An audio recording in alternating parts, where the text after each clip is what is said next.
Memleketin negizgi mildeti dep prezidentimiz ушуну бизге тапшырманы койду.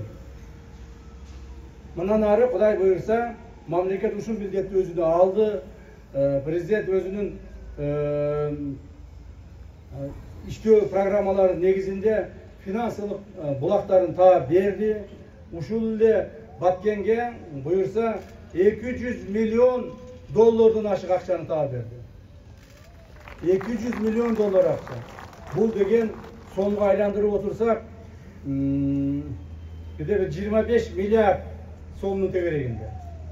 Ақшаны ушул именно ипотекаға құрасыңар. Тез араны іште құрып тұрасыңар деп тұрып тапшырманы берді. Ошол таға берген президенттің таға берген ақшаларын, финансларын талатпастан, тонотпостон, аркимге жедіріп, ар жақтан урдатпастан контролдеп туруш, мен жана башында айткандай, менин милдетим болуп саналды. Ошондуктан урматтуу туугандар, урматтуу баткендиктер, сиздер кабатыр болбоңуздар. Буюрса жакын арада биз ушул иштерди мына азыр кызууланып атат. Ушул 1-2 ай ичинде өтө кызуу иштер жүрүп кетет.